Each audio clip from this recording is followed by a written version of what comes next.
मुझे कम उम्र कमसिन लड़कियों का चस्का लगा हुआ था। जहां 16-17 साल की खूबसूरत लड़की देखता मेरा दिल मचलने लगता था। मुझे कभी भी 20 साल से ऊपर की लड़कियां अच्छी नहीं लगती थी। हालांकि शादी के लिए लड़कियों की यही उम्र ठीक होती है, लेकिन मुझे तो बस 16-17 साल की लड़कियां पसंद आती थी। मेरी उम्र 32 साल हो चुकी थी लेकिन शादी नहीं हुई थी। मैं 6 फीट कद और अच्छी सेहत का मालिक नौजवान था। माँ बाप जिंदा नहीं थे। मुझसे बड़ी बहन थी और वो शादीशुदा थी। आजकल मेरे लिए लड़की देखने जा रही थी जो अपने ससुराल से यहाँ आई, तो मुझसे पूछने लगी, अर्जुन बताओ तुम्हें कैसी लड़की पसंद है। मेरी बहन मुझसे पूछ रही थी तो मैंने कहा कि अच्छी खूबसूरत प्यारी हो, लेकिन कम उम्र जरूर हो। मेरी बात सुनकर मेरी बहन कहने लगी, कम उम्र मतलब 20 या 22 साल की। अपनी बहन की बात सुनकर मैंने कहा नहीं, हरगिज नहीं, यही कोई 16-17 साल की या उससे भी कम हो तब भी चलेगी। मेरी बात सुनकर मेरी बहन का मुंह खुला का खुला रह गया था। मुझे हैरत से देखने लगी, बोली क्या बावले हो गए हो, 16-17 साल की लड़की नहीं बच्ची होती है। अकेले इस घर में रहते हो, माँ हमारी जिंदा नहीं है, वह बच्ची क्या घर को संभाल पाएगी? और क्या तुम्हें संभाल पाएगी? वह तो अपने ही बचपने में रहेगी। इस घर को तो एक समझदार लड़की चाहिए जो तुम्हें भी संभाल सके और घर को भी। मैंने कहा कि नहीं, मुझे तो कम उम्र लड़की से ही शादी करनी है। मेरी बहन ने मुझे सर से पांव तक देखा, कहने लगी, कभी आईने में खुद को देखा है? इतने लंबे चौड़े हटकट्टे इंसान को कौन अपनी छोटी सी बच्ची शादी के लिए देगा? पहले तो इस उम्र में कोई अपनी बेटी की शादी करेगा ही नहीं। मैंने कहा लेकिन मुझे तो कम उम्र लड़की से ही शादी करनी है। मेरी बहन मेरी अनोखी सी बात सुनकर परेशान सी हो गई थी। खैर मुझे घर के लिए एक बीवी की बहुत ज्यादा जरूरत थी और मैं इस जरूरत को मार भी नहीं सकता था। मुझे कभी भी 20 साल से ऊपर की लड़की अच्छी नहीं लगी थी, चाहे वह कितनी भी खूबसूरत क्यों ना होती। मुझे हमेशा कम उम्र लड़कियों में ही कशिश महसूस होती थी। 15-16 साल की अनछुई मासूम सी कली जैसी लड़कियों का हुस्न मेरे दिल को बड़ा भाता था, लेकिन जो मेरी उम्र थी और मेरी सेहत थी, मेरी बहन की बात भी सच थी कि कोई भी अपनी इतनी कम उम्र बच्ची मेरे साथ शादी करने पर राजी नहीं होगा। अगले दिन मेरी बहन फिर मुझसे मिलने आई तो कुछ तस्वीरें भी अपने साथ लाई थी। कहने लगी, इन तस्वीरों में से किसी को भी पसंद कर लो, मैं उसके लिए तुम्हारा रिश्ता ले जाऊंगी। मैंने एक नज़र ही उन तस्वीरों पर डाली थी। सब लड़कियां 20 से 27 साल के बीच की थी। उनमें से कुछ खूबसूरत भी थी, लेकिन मेरे दिल को एक भी अच्छी नहीं लगी। मैंने कहा नहीं दीदी, मुझे इनमें से कोई भी पसंद नहीं, तो 16-17 से ऊपर की किसी लड़की से शादी नहीं करना चाहता। मेरी बहन कहने लगी, क्यों जिद पर अड़े हुए हो, क्या पागल तो नहीं हो गए? जानते भी हो इतनी छोटी लड़की से शादी करने की कितनी प्रॉब्लम्स होती हैं। बाद में तुम्हें इस बात का एहसास होगा। अपनी उम्र देखो, खुद को देखो और अपनी इज्जत को देखो। शायद वो मुझे शर्मिंदा करना चाह रही थी। मैंने कहा शादी एक बार होती है और मैं क्यों अपनी इच्छाओं का गला दबाऊं। खैर मेरी बहन मुझे बहुत बुरा भला कहने लगी कि हम किसी भी छोटी सी बच्ची के साथ जुल्म नहीं कर सकते, पहले तो ऐसा रिश्ता मिलना ही नामुमकिन है। मैंने कहा कि ठीक है, मेरे लिए लड़की ढूंढना छोड़ दो, मैं खुद ही ढूंढ लूंगा। जितनी मेरे अंदर कमसिन लड़कियों की ख्वाहिश बढ़ चुकी थी, मैं किसी और से शादी कर ही नहीं सकता था। मुझे हमेशा कम उम्र लड़कियों का हुस्न ही भाता था। एक बार मेरे ऑफिस के कलीग ने कहा कि वह कुछ दिन पहले ही इटली से आया है। मुझसे राजदाराना आवाज में कहने लगा, क्या हुस्न है यार, 13-14 साल की लड़की भी देखने में आफत लगती है। मैंने कहा इस बात का क्या मतलब? कहने लगा, मैंने एक लड़की से कॉन्ट्रैक्ट मैरिज की थी, उसकी उम्र बहुत कम थी, यही कोई 17-18 साल। कसम से मेरा तो वापस आने को जी नहीं चाह रहा था, लेकिन खैर वापस आना मेरी मजबूरी थी। मैंने उसे हैरत से देखा। मैंने कहा तुम तो पहले से शादीशुदा हो। मेरी बात सुनकर वह मुस्कुराने लगा, फिर धीरे से कहने लगा, आजकल मेरी पत्नी प्रेग्नेंट है। उसकी प्रेगनेंसी में कुछ मुश्किल आ गई है, इसलिए डॉक्टर ने कहा है कि प्रेगनेंसी के दौरान फिजिकल नहीं होना है, वरना मुश्किल हो सकती है। अब यार इतना सब्र मुझ में तो है नहीं। इटली किसी काम से गया था, इसलिए सोचा इटली में कॉन्ट्रैक्ट मैरिज भी कर लूं। शादी की शादी और अपनी सारी इच्छाएं भी पूरी हो जाती हैं और कोई गुनाह भी नहीं होता। मैंने कहा इस बात का क्या मतलब है? वह कहने लगा, यह शादी एक कॉन्ट्रैक्ट के तहत की जाती है, सारी जिंदगी उस लड़की के साथ नहीं गुजारनी पड़ती, बस कुछ दिन या कुछ महीने हमें उसके साथ रहना है। जैसे ही हमारा तय किया हुआ वक्त खत्म होता है, हमें उस लड़की को तलाक देनी पड़ती है। मैंने कहा भला यह किस तरह की शादी है, क्या लड़की और उसके घर वाले मान जाते हैं? वह कहने लगा, हाँ बड़ी खुशी से मान जाते हैं। फिर मेरे कान के करीब होकर कहने लगा, पैसा फेक और तमाशा देखने वाली बात है। मैंने कहा, मैं तुम्हारी बात अभी भी नहीं समझ पाया। कहने लगा, बाहर देश में बहुत से समुदाय ऐसे हैं कि जहां ऐसी शादियां खुशी से की जाती हैं, जो कि ज्यादातर मर्द 1 महीने या 15 दिन के लिए ही करते हैं। उनके घर वालों को सारी रकम अदा करनी पड़ती है और वह अपनी बेटी की 1 या 2 महीने के कॉन्ट्रैक्ट पर शादी कर देते हैं। 1-2 महीने के बाद उसे तलाक देकर उसे छोड़ दिया जाता है। न लड़की को ऐतराज होता है और न उसके घर वालों को। मेरे लिए ये बात बिल्कुल नई थी, लेकिन हैरत से भरपूर भी थी। सबसे बड़ी बात मुझे ये लगी थी कि किसी गुनाह का डर नहीं था, ज़मीर की शर्मिंदगी नहीं थी। मैंने कहा कि इस बार अगर तुमने जाना हो तो मुझे भी अपने साथ जरूर ले जाना। उसके चेहरे पर एक शरारती मुस्कुराहट सज गई थी। मुझे देखने लगा और बोला, हाँ, मेरे साथ चलना, खूब ऐश कराऊंगा, और वह भी जायज़ तरीके से। लेकिन मेरा दिमाग अभी भी यही सोच रहा था, यह सब भला कैसे मुमकिन है? हमारा धर्म हमें कैसे इस बात की इजाज़त दे सकता है कि हम 1 महीने के कॉन्ट्रैक्ट पर शादी करें और फिर उस लड़की को तलाक दे दें? यह बात बहुत हैरान कर देने वाली थी। 1 महीने बाद ही मेरा दोस्त दोबारा इटली जाने लगा तो मैं भी उसके साथ चला गया। लेकिन अंदर ही अंदर मेरा दिल इस अजीबोगरीब टाइप की शादी से परेशान भी था। मेरे पास पैसे की तो कोई कमी न थी, मैं कोई बहुत ज्यादा अमीर इंसान भी नहीं था, लेकिन मेरी तनख्वाह बहुत अच्छी थी, घर भी अपना था, बहन अपने घर की थी, जो कमाता था अपने ऊपर ही खर्च करता था, बैंक बैलेंस भी अच्छा भला जमा हो चुका था। मैं और मेरे दोस्त ने एक होटल बुक कराया था। फिर मुझे एक बहुत ही पुराने से इलाके में लेकर गया और एक घर के सामने जाकर खड़ा हो गया। थोड़ी देर बाद एक अधेड़ उम्र के आदमी ने दरवाज़ा खोला था। मेरे दोस्त को अच्छी तरह से जानता पहचानता था, इसलिए उससे बड़े अच्छे तरीके से मिला था। मेरे दोस्त ने मेरा भी इंट्रोडक्शन करवाया। उसने मुझसे भी हाथ मिलाया, फिर घर के अंदर ले गया। अपने कमरे में ले जाकर उसने हमें सोफे पर बिठा दिया। मेरा दोस्त मेरा इंट्रोडक्शन कराने लगा कि यह मेरा दोस्त है और यह भी शादी करना चाहता है। यह सुनकर वह आदमी अपनी दाढ़ी पर हाथ फेरने लगा, मुझे सर से पांव तक देखने लगा, कहने लगा, ठीक है।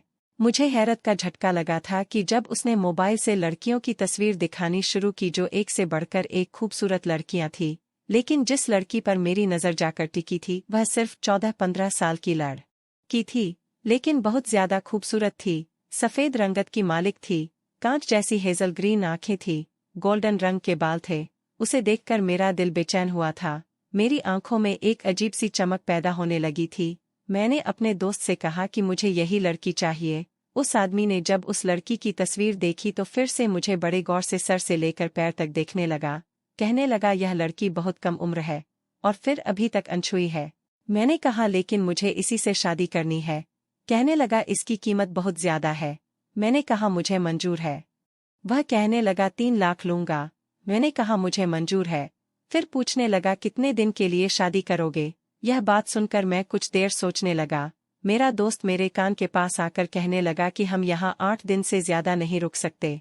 मैंने कहा, ठीक है, 8 दिन के लिए। मेरी बात सुनकर वह आदमी फौरन मान गया। उसने उस लड़की के घर वालों को कॉल की। कुछ ही देर में एक औरत उसे लड़की को लेकर वहां पहुंच गई। लड़की घबराई हुई सी लग रही थी। उसे देखकर तो मैं अपने होश खोने लगा था। मुझे ऐसी लड़की की ही तो तलाश थी। उसका खूबसूरत सा चेहरा देखकर मेरा दिल तो काबू से बाहर होने लगा था। उस आदमी ने हम दोनों की शादी करवा दी और एक कॉन्ट्रैक्ट पेपर पर साइन भी ले लिए थे, जिसके अनुसार मुझे कुछ दिन में ही उसे लड़की को तलाक दे देनी थी। मैं उस लड़की को लेकर होटल में आ गया। वह बहुत घबराई हुई लग रही थी और उसकी घबराहट मेरे जज्बातों को और भी बेकाबू कर रही थी। वह लड़की बिल्कुल सादगी में थी। उसने अपने आप को बिल्कुल भी सजाया हुआ नहीं था, लेकिन सादगी में भी उसका हुस्न मुझे पागल कर रहा था। जैसे ही मैंने उसका हाथ अपने हाथ में लिया, उसके हाथ में कपकपाहट सी थी। जैसे ही मैंने अपने हाथ से उसके चेहरे और उसके होठों को छूना शुरू किया, वह लड़की बिदक कर मुझसे पीछे हुई थी। कहने लगी, प्लीज मेरे पास मत आना, मुझे डर लगता है। वह बहुत ज्यादा डरी हुई थी और बहुत ही मासूमियत से कह रही थी। लेकिन जैसे ही मैंने अपनी शर्ट के बटन खोलने शुरू किए, उसके बाद जो बात उसने मुझे बताई, मेरे होश उड़ के रह गए थे। उसकी बात सुनकर मैं उसे छू नहीं सका था। मेरा ज़मीर मुझे अंदर ही अंदर कचोट रहा था। मैं यह कौन सा पाप करने जा रहा था? क्यों मेरे अंदर इतनी ज्यादा हवस भर गई थी कि मैं अपनी हवस छोटी बच्ची से ही। मेरी आंखों से आंसू बह रहे थे। पूरी रात मेरी आंखों में गुजर गई थी। 8 दिन बाद मेरा दोस्त जब मुझसे कहने लगा कि उस लड़की को अब तलाक दे दो तो मैंने इनकार कर दिया। मेरी बात सुनकर वह शादी कराने वाला आदमी भी मुझ पर गुस्सा करने लगा। कहने लगा तुम अपने कॉन्ट्रैक्ट से फिर रहे हो। मैंने कहा तुम एक गैर कानूनी काम करते हो, वह भी छुपकर ताकि पैसे कमा सको। इस साड़ में तुम क्या कुछ कर रहे हो, तुम्हारा राज खोल कर रख दूंगा तो तुम्हें जेल हो जाएगी, क्योंकि यह गैर कानूनी काम है, तुम सिर्फ पैसा कमाने के लिए कर रहे हो। मेरी बात सुनकर उसकी हवा निकल गई थी। वो कहने लगा इसकी माँ मुझे नहीं छोड़ेगी क्योंकि ये लड़की उसकी कमाई का इकलौता जरिया है। मैंने उसे कहा कि उसकी माँ को भी जेल हो सकती है। मेरी बात सुनकर उस आदमी ने मेरी शादी के पेपर मेरे हाथ में दे दिए। मैं उस लड़की को लेकर हिंदुस्तान आ गया, लेकिन जब मेरी बहन घर पर आई उस लड़की को देखा तो मुझे बुरा भला कहने लगी कि तुमने बहुत बड़ा जुल्म किया है। क्या तुम्हें अपने देश में रिश्ता नहीं मिला था जो तुम बाहर से जाकर इस लड़की को ले आए, और वह भी इतनी कम उम्र। मुझे तो लगता है तुम्हारी मत मारी गई है। मैंने अपनी बहन को कोई जवाब नहीं दिया और वो मुझे बातें सुनाकर वापस जा चुकी थी। वो लड़की दुबली पतली सी खूबसूरत थी, वैसे ही जैसा कि मैं चाहता था। उसे अपना भी चुका था, मैं उसके दिल से अपना डर भी निकाल चुका था, हिंदुस्तान भी ले आया था। लेकिन जो बात उस लड़की ने मुझसे कही थी मैं चाह कर भी उसे छू नहीं सकता था। उसका नाम नैना था। फिलहाल मैं उसका सिर्फ ख्याल रखता था। बहुत जल्दी ही वह मुझसे घुल मिल गई थी। मैं शाम को जब अपने ऑफिस से वापस लौटता तो कभी उसके लिए आइसक्रीम ले आता था और कभी खाने पीने का दूसरा सामान। ये देखकर वह बहुत खुश होती थी।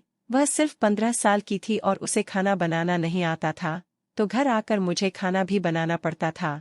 लेकिन एक दिन वो मेरे साथ किचन में खड़ी हो गई, कहने लगी आप मुझे बताइए कैसे बनाते हैं खाना, मैं भी खाना बनाना सीख लूंगी। धीरे धीरे मैंने उसे खाना बनाना भी सिखा दिया था। उस लड़की ने 8 क्लासें पढ़ी हुई थी। मैंने उसे आगे स्कूल में दाखिला करवा दिया। जब भी वह स्कूल से घर वापस आती है तो मुझे अपने स्कूल की सारी बातें बताती थी। अब मैं खामोशी से उसकी बातें सुनता था। मैं नहीं चाहता था कि जो जुल्म उसकी सौतेली माँ कम उम्र में उसके साथ कर रही थी मैं उसे दोहराता। वो मेरी बहुत इज्जत करने लगी थी। धीरे धीरे मेरे बहुत से काम भी कर देती थी। कई बार उसे सोते हुए देखता तो मेरे दिल में उसे पाने की ख्वाहिश होती थी, लेकिन उसकी कम उम्र को देखकर मैं अपनी इच्छा को अपने दिल में ही दबा लेता था। लेकिन वह अपने बचपने में मेरे साथ कभी कभी ऐसी हरकतें कर जाती है कि मेरे अंदर उधम सी मच जाती। उसने 10th क्लास 7 ग्रेड से पास किया था और उस दिन वह इतनी खुश थी कि मेरे गले लग गई। कहने लगी अर्जुन जी आप बहुत अच्छे हैं, पता है पूरे स्कूल में सबसे ज्यादा मेरे नंबर आए हैं। मेरे सीने से लगी वह मेरी धड़कनों को तेज कर गई थी। वह अब 17 साल की हो गई थी और पहले से भी ज्यादा हसीन हो गई थी। जी चाहा उसे अपनी बाहों में समेट लो और अपना हक वसूल कर लो, लेकिन इससे पहले कि मैं अपना बस खो बैठता मैंने उसे खुद से दूर किया था। मैंने कहा चलो आओ तुम्हारे पास होने की खुशी में तुम्हें खाना बाहर रेस्टोरेंट में जाकर खिलाता हूँ और शॉपिंग भी कराऊंगा।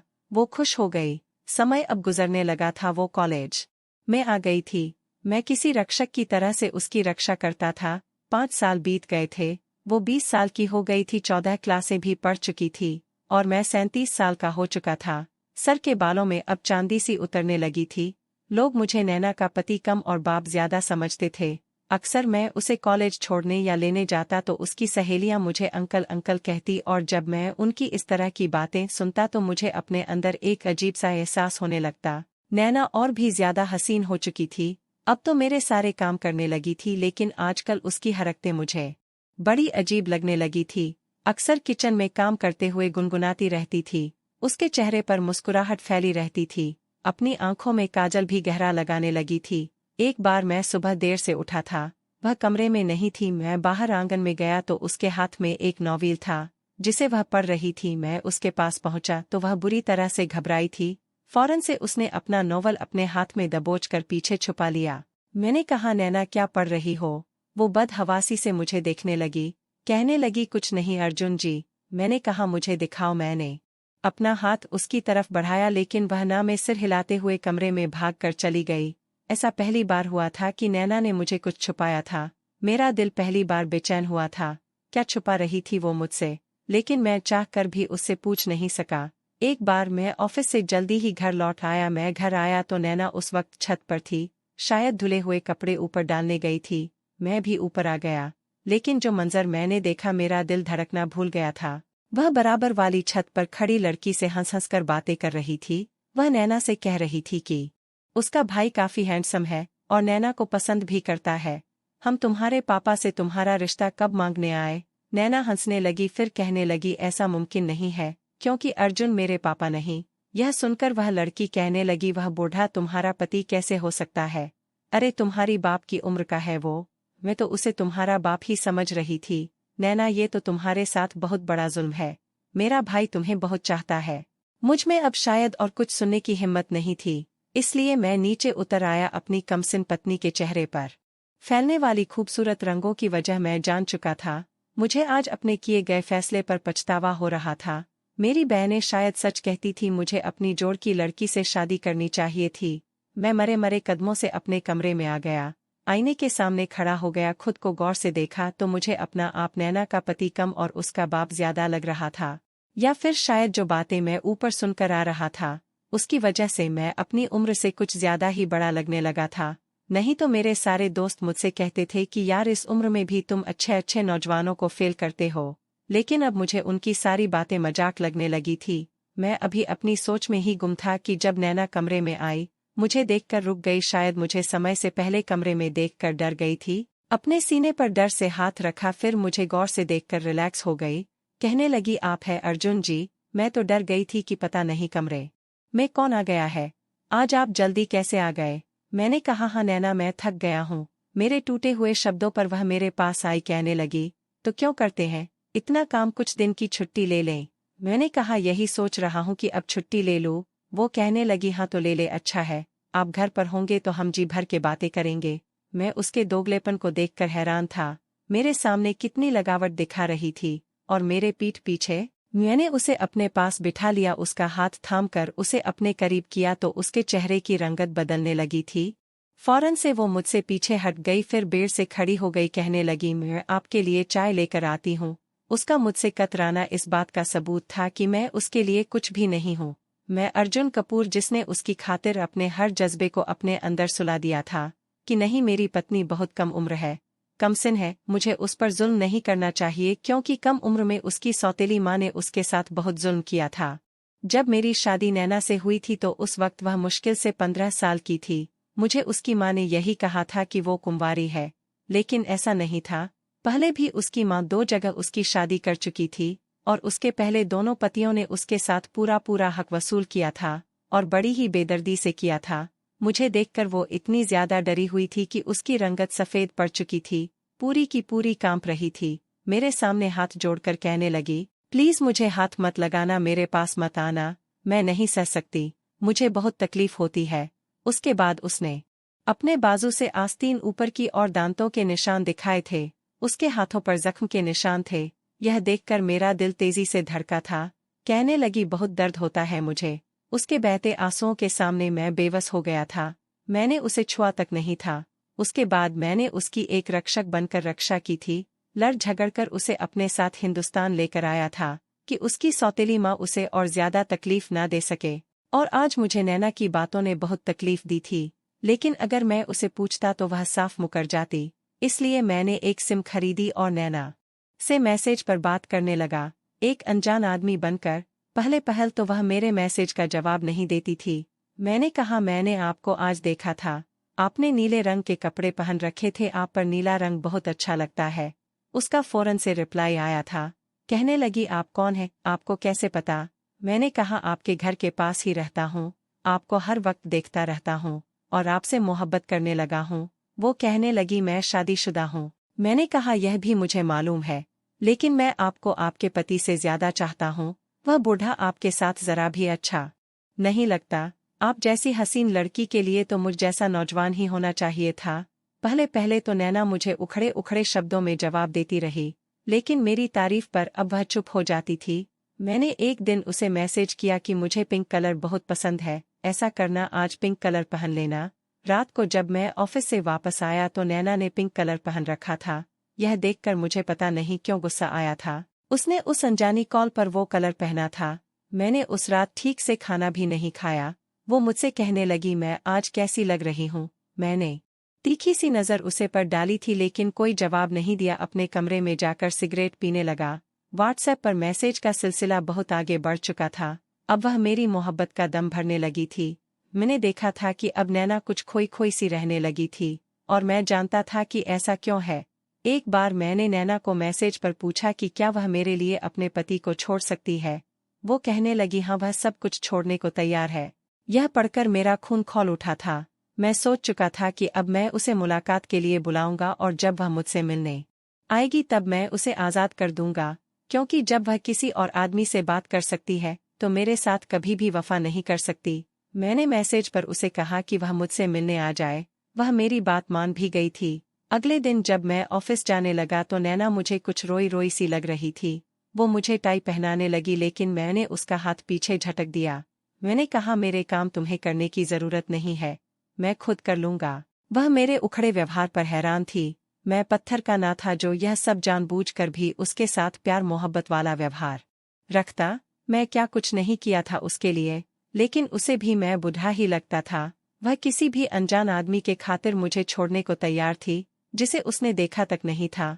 आज उसके सामने बैठकर मैं सारा राज फास करना चाहता था, इसलिए ऑफिस चला गया, लेकिन तय समय पर ऑफिस से छुट्टी लेकर उस रेस्टोरेंट में जाने लगा।